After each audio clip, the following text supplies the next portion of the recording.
Good afternoon, ladies and gentlemen. Good afternoon, members of the media, and by extension, Trinidad and Tobago, for those that are joining us live, whether it is via TTT or live stream.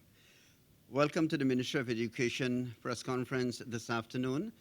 Very simple format. The Honorable Minister is going to make opening statement, and after that, she will direct us as it relates to the questions. Honorable Minister, it's over to you, ma'am. Thank you kindly. Good afternoon to members of the media, members of the national public who are joining us.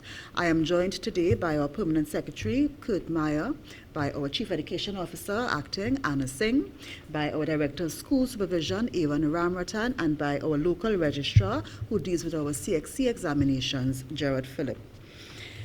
Today it is not a pleasure to address this situation and actually to join with all of the staff of the ministry as well as the affected schools, parents, teachers to condemn what came to our attention from early this morning, and we've been dealing with it throughout the day.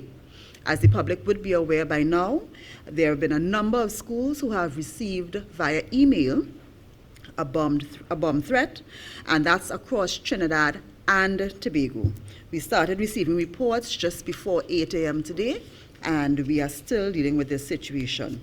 In all cases, the students have been evacuated. There's been no student or teacher or principal or any staff member of our schools affected in any way by this in terms of being injured or harmed.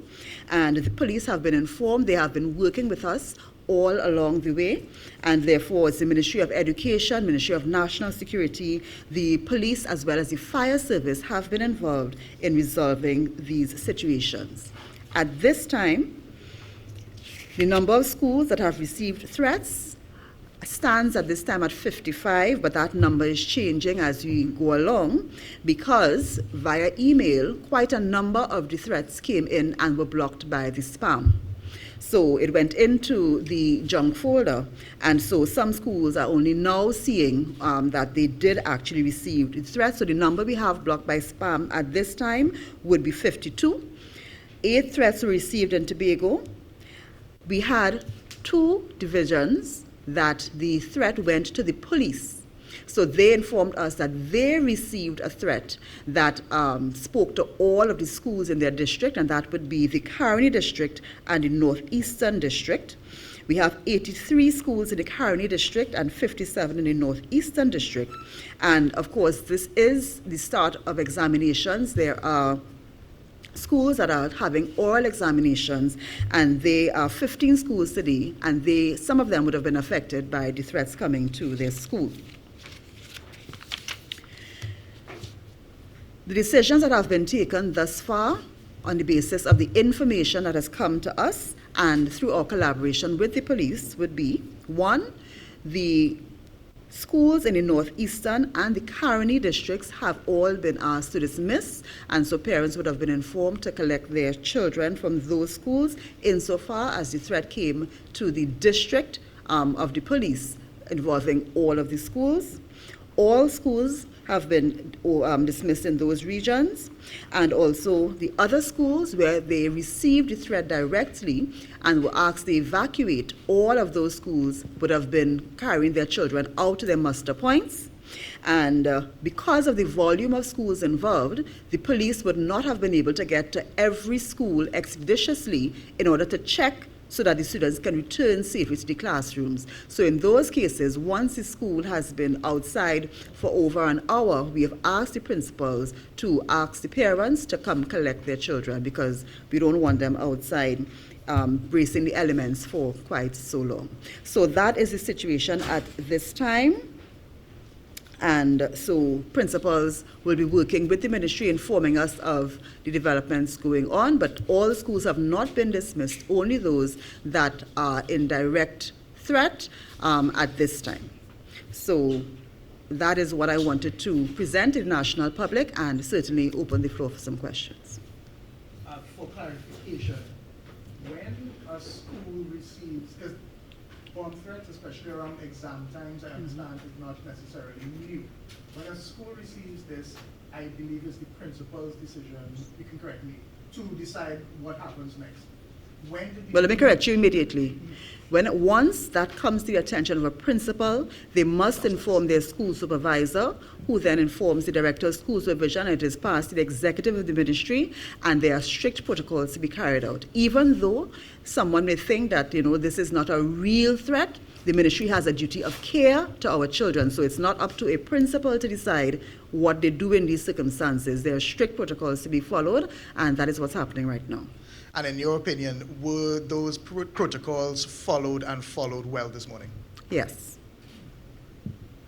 Hi, good day. Shane Spurwell from the Newsday newspaper here. I just wanted to know, well, you would have spoken about the action that was taken by the schools, but in terms of response and response time from the emergency services, are you pleased with that, or you think it could be a little better? The police have been very responsive. Of course, due to the volume, they couldn't get to every school to check expeditiously. So that is why in the cases we took the decision to dismiss school if they were over there for more than an hour. But yes, they have been very responsive from the start. I've spoken to both the Minister of National Security as well as the Commissioner of Police. So all of us are collaborating on the matter. Officers have been here in the ministry checking with us, making sure to coordinate the activities. They've been out at the schools. The fire services have been out at the schools. So yes, their response has been very, very expeditious. And going forward, outside of this particular incident, do you see there's any way in terms of the Ministry of Education policy, any areas of weaknesses that could be strengthened up, perhaps to make it a little more expedient, if possible, if there's any? Expedient? It was very expedient. And parents, and I'm sure teachers can say to you, that as soon as the principals got word, we were informed, they had their instructions. So it's been expedient. But certainly the ministry cannot account for persons who would be so reckless and irresponsible to do this to our children. Two questions. First, I understand, is it that students are actually supposed to leave all of their bags, etc., in and they collect it on Monday? Is that something that's been advised on your part or on the part of the principals? Can you confirm that? That's question one. So emergency protocols dictate that you just leave the area wherever you are. And as you know, in a school setting, sometimes students may be outside of their class. So they cannot return to the class to get their school bags and so on. So there are a number of students who have been outside of the class and their school has not been checked, so therefore they're not being able to return to the class to get their school bags and so on. But those arrangements will be worked out with the principal. The police are checking the schools as they go along. Now, in terms of the start of an investigation, because I'm sure this will be investigated, is it that, now you say a lot of schools got it, at least 55, and schools would have gone to spam. To the best of your knowledge, is there a school's mailing list? So say somebody in your office would have a mailing list that could say email all schools, and somebody would have access to all of those email addresses to be able to email all of those schools, especially at such a quick time. The investigation is going on, and yes, the mailing lists do exist, and they are not resident in the Ministry of Education head office alone. They would be resident in district offices and so on. There are principal fraternities where principals email each other and so on. So there are a number of areas that anyone with nefarious desires can access the email addresses of the principals. Because of necessity, it is shared in some cases, yes. And so anybody who would have access to that, it could be internal, as in a member of staff or somebody who has access to an IT person who has The net access. could be wide, and so that's why the police are working with us, as well as our IT division, to trace exactly where it may have come from.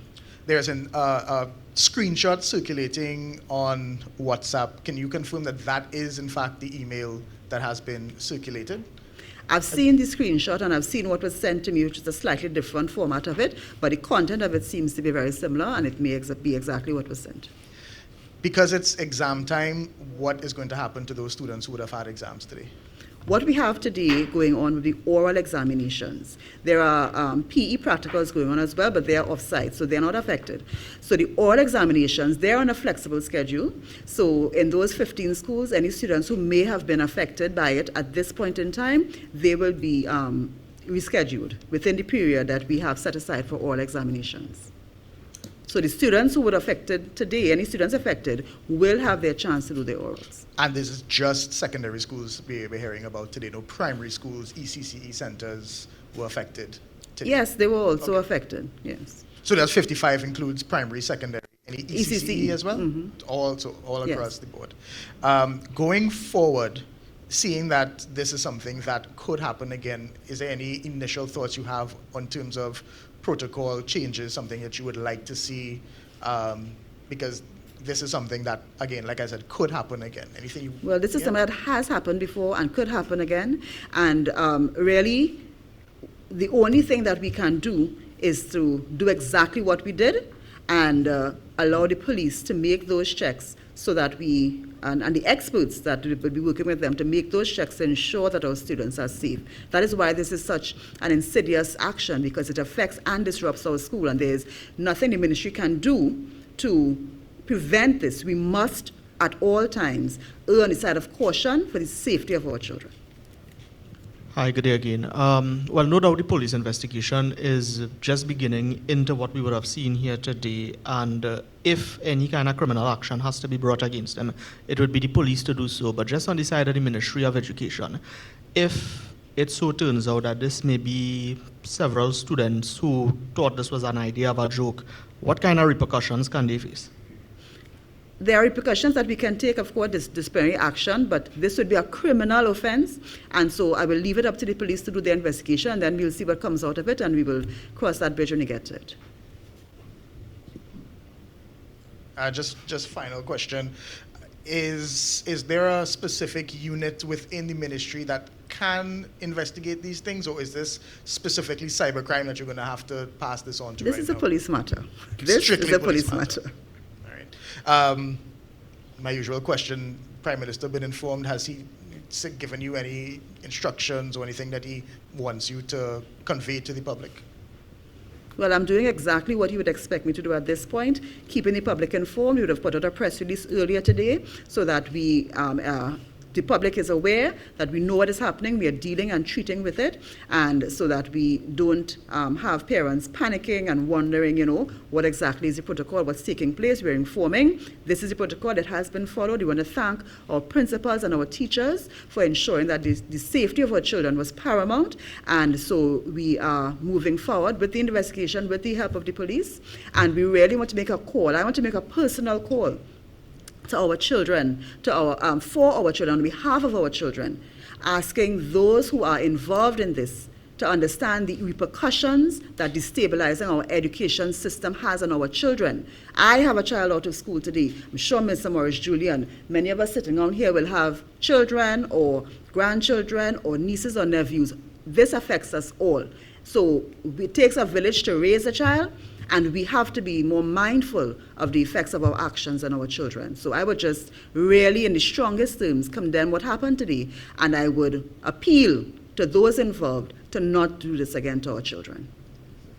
And just one last question from myself. Have you been in contact with the Chief Secretary of Tobago, seeing as how some schools in Tobago are also affected? No, but the ministry officials have been in touch with Tobago, and so that's how we know Tobago has been affected and what's happening there. Ladies and gentlemen, thank you very much. That brings to an end. Members of the media, I want to say thank you very much for my apology for the late notice.